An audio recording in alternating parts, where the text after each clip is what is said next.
नमस्कार, मैं मौली हिंदी समाचार में आपका स्वागत है और मैं हूं शेख इस्माइल। आज बेला शहर के ZPTC कार्यालय में BRS पार्टी की ओर से एक मीडिया सम्मेलन रखा गया। मीडिया सम्मेलन में बात किए बेला मंडल के BRS पार्टी के मंडल अध्यक्ष प्रमोद रेड्डी ने। उन्होंने कहा है कि हाल ही में पूर्व मंत्री जोगू रामन्ना ने वार्ताहरों से बात की थी। कांग्रेस का ऋतु भरोसा नहीं है, ये चुनावी भरोसा है। उस पर DCCB के चेयरमैन ने जवाबी हमला दिया। आज DCCB चेयरमैन अड्डी भोजा रेड्डी को मंडल टीम ने चंद सवालात पूछे। जब आप BRS पार्टी में रैतु बंधु अध्यक्ष थे तब आपने ही कितने प्रेस मीट और कितना इसका प्रचार किया था। रैतु बंधु योजना को पैदा करने वाला लीडर पूर्व CM KCR है। सदियां बीत जाएंगी लेकिन ये नाम याद रहेगा। और कहा है कि आधे किसानों को ही ऋण माफी हुई है और आधे से ज्यादा किसान रास्ता देख रहे हैं। कहा है कि हाल ही में प्रवीण रेड्डी ने जिले के SP अखिल महाजन से मुलाकात करके उन्हें बधाई भी दी भू कब्जा विषय पर एक बात समझ में नहीं आ रही है। कांग्रेस इंचार्ज कंदी श्रीनिवास रेड्डी 2-2 घंटे तक प्रेस मीट लगाकर विधायक के खिलाफ जमीन पर कब्जा करते हुए कई दस्तावेज भी बताए। अब क्या हुआ, इनकी शिकायत नहीं कर रहे या तो फिर दोनों में बात हो चुकी है। मंडल अध्यक्ष प्रमोद रेड्डी ने 7 मिनट की प्रेस मीट में और भी कुछ कहा। इनके साथ में माजी सरपंच तेजराव मस्के, देवन्ना ओलफवार, वरिष्ठ नेता गंभीर ठाकरे, युवा नेता सतीश पवार, विपिन जक्कुला मधुकर, विपिन खोड़े और विशाल मौजूद रहे।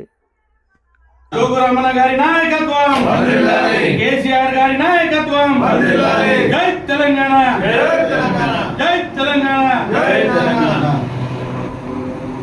ఆశీర్వాదంతో BRS పార్టీల కష్టంతో DCCB చైర్మన్ గా ఎన్నికై BRS పార్టీ ప్రభుత్వం ఓడిపోయిన తర్వాత కాంగ్రెస్ పార్టీలో చేరిన DCCB చైర్మన్ అడ్డి భోజారెడ్డి గారు మొన్న ప్రెస్ మీట్లో మాట్లాడుతూ రైతు బంధు గురించి జోగు రామన్న గారికి మరియు BRS పార్టీ నాయకులకు కనీస అవగాహన లేదు, మాట్లాడే అర్హత లేదని మీరు ఏదైతే మాట్లాడినరో దాన్ని మేము ఖండిస్తూ ఉన్నాం. మీరు రైతు బంధు అధ్యక్షుడిగా ఉన్నప్పుడు రైతు బంధు గురించి ఎన్ని మీడియా సమావేశాల్లో, ఎన్ని పత్రికా సమావేశాల్లో, ఎన్ని స్టేజీల మీద రైతు బంధు గురించి ఏం మాట్లాడినరో ఒకసారి మీరు ఆత్మావలోకనం చేసుకోండి, గుర్తు చేసుకోండి. రైతు బంధు అనేది KCR మానస పుత్రిక. రైతుల కోసం, రైతుల బాగు కోసం KCR మధ్యలోంచి పుట్టిన పథకం రైతు బంధు పథకం. గతంలో KCR గారు ముఖ్యమంత్రిగా ఉన్నప్పుడు అసెంబ్లీ సాక్షిగా వైఎస్ రాజశేఖర్ రెడ్డి ప్రవేశపెట్టిన రాజీవ్ ఆరోగ్యశ్రీ పథకం గురించి ఎన్నోసార్లు కీర్తించడం జరిగింది. పెద్దలు అన్న ఎన్టీ రామారావు గారు పేద ప్రజల కడుపు నింపడం కోసం పెట్టిన ₹2 కిలో బియ్యం పథకం ఇప్పటికే ఆ మహానాయకుడి పేరు మీద కొనసాగుతూ ఉన్నది. అలాగే రైతు బంధు కూడా KCR ఉన్నా లేకపోయినా చరిత్రలో సువర్ణాక్షరాలతో లిఖించబడ్డ పథకం రైతు బంధు పథకం. అటువంటి పథకం గురించి మీరు BRS పార్టీ నాయకులకు జోగు రామన్న గారికి మాట్లాడే అర్హత లేదని మీరు ఏదైతే అన్నారో దాన్ని మేము ఖండిస్తూ ఉన్నాం. ఎందుకంటే నువ్వు BRS పార్టీలో ఉన్నప్పుడు ఏం మాట్లాడినో గుర్తు చేసుకో. అలాగే జోగు రామన్న గారు ఏమన్నారు, రైతు బంధుని ఎన్నికల బంధు అన్నారు. మీరేమన్నారు, BRS ప్రభుత్వం ఇవ్వాల్సింది మేము ఇచ్చినాం. BRS పార్టీ ఎన్నికలప్పుడు రైతు బంధు ఇస్తూ ఉంటే కాంగ్రెస్ నాయకులు ఎన్నికల కమిషన్కు ఫిర్యాదు చేయడం వల్ల అప్పుడు 6,000 కోట్ల నిధులు అలాగే జమ ఉంచడం జరిగింది.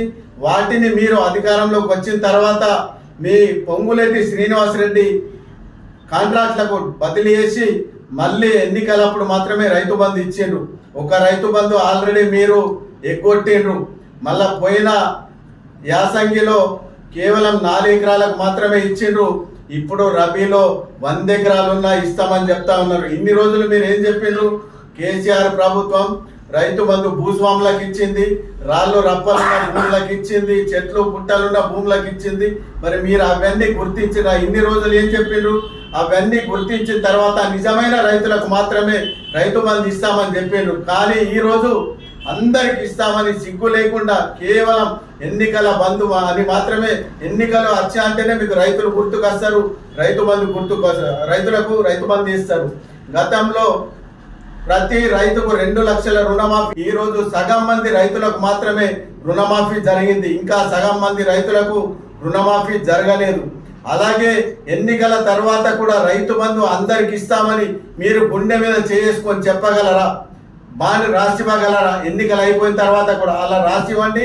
ఒకవేళ మళ్ళీ ఎన్నికల తర్వాత రైతు బంధు రాకపోతే మీ కాంగ్రెస్ నాయకుల ఇండ్లలో వచ్చి మొత్తం రైతులు కూర్చునే పరిస్థితి వస్తాయని మీరు ఈరోజు దాని గురించి మాట్లాడతలేరు. ఇచ్చిన దాని గురించే మేము ఇవాళ 100 ఎకరాలు ఉన్నా ఇస్తామని చెప్తా ఉన్నారు. అది తప్పు, కేవలం ఎన్నికల బంధు మాత్రమే. అలాగే మొన్న కాంగ్రెస్ పార్టీ నాయకులు ప్రవీణ్ రెడ్డి గారు ఎస్పీ గారిని కలిసి భూ కబ్జాదారుల మీద అరెస్ట్ చేసినందుకు ఎస్పీ గారిని సన్మానించిండ్రు.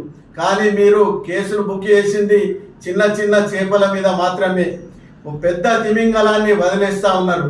ఎందుకంటే గతంలో మీ అసెంబ్లీ ఇన్ఛార్జ్ కంది శ్రీనివాసరెడ్డి గారు 2 గంటలు పత్రికా ప్రకటన ప్రెస్ మీట్ పెట్టి 2 గంటలు రోజుగా సీరియల్ వస్తాయి, చిన్నారి పెళ్లి కూతురు సీరియల్ లెక్క రోజు పాయల్ శంకర్ భూభాగవతాల గురించి తండోపతండాలుగా రోజు మీకు ప్రెస్ మీట్లు పెడతా, రోజు మీకు పేపర్లో ప్రకటన ఇచ్చారు. కానీ మళ్ళీ దాని గురించి ఊసులేదు. ఎందుకంటే ఈరోజు పాయల్ శంకర్ భూభాగవతం గురించి మీరేమన్నా ఇద్దరు గూడుపుటానికి జరిగిందా? దాని గురించి ఎందుకు మర్చిపోయారు? ఈరోజు చిన్న చిన్న చేపల్ని కేసులు బుక్ చేస్తా ఉన్నారు. కానీ 500 కోట్ల భూమి పాయల్ శంకర్ గారు కబ్జా చేసిండ్రని పేపర్లతో సహా బినామీలతో సహా ప్రెస్ మీట్లో మీ కంది శ్రీనివాసరెడ్డి గారు చూపించిండ్రు. మరి అవి ఎందుకు ఎస్పీ గారికి ఇస్తలేరు? ఎందుకు పాయల్ శంకర్ మీద చట్టపరమైన చర్య తీసుకునే విధంగా ఎందుకు ప్రోత్సహిస్తలేరు? అవన్నీ పేపర్ల ముఖంగా మీరు ఇవ్వాలా. పాయల్ శంకర్ గారి మీద చర్య తీసుకున్నప్పుడే మీరు నిజంగా పని చేసినట్టు, లేకపోతే మీరిద్దరు ఒకటై ఆ భూమిని పంచుకున్నట్టు మేము భావించే పరిస్థితి వస్తుంది. కాబట్టి దీని మీద ఖచ్చితంగా కంది శ్రీనివాసరెడ్డి గారు స్పందించాలా. ఆ పాత ప్రెస్ మీట్లని పోటీగా తీసుకొని కంది జిల్లా ఎస్పీ గారు మరియు పోలీసులు కూడా దాని మీద విచారణ జరపాలని కోరుతా ఉన్నాం. అలాగే అట్టిపోజారెడ్డి గారు మాట్లాడుతూ మొత్తం లబ్ధిదారులందరికీ ఇందిరమ్మ ఇల్లు గతంలో నాయకులు ఇచ్చేవారు, ఇప్పుడు నాయకుల ప్రమేయం లేకుండా అధికారులు ఇస్తామని చెప్పిండ్రు. కానీ అది తప్పు. ప్రతి గ్రామంలో మీరు ఇందిరమ్మ కమిటీ అని వేసిండ్రు. ఆ కమిటీలో కాంగ్రెస్ నాయకులే ఉన్నారు.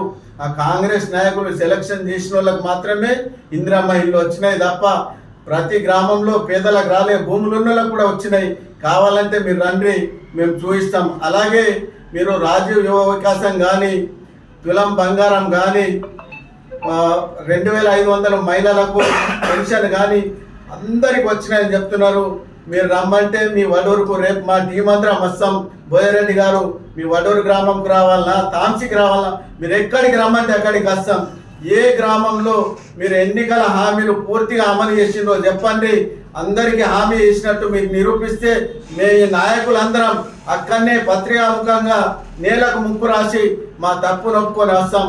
లేదా మీరు మా సవాల్ని స్వీకరించి రాకపోతే ఇంకోసారి మా నాయకుడి గురించి కానీ, బీఆర్ఎస్ పార్టీ గురించి కానీ ఎక్కడ కూడా మీడియా ముఖంగా మీకు మాట్లాడే అర్హత లేదని హెచ్చరిస్తా ఉన్నాను. జై తెలంగాణ.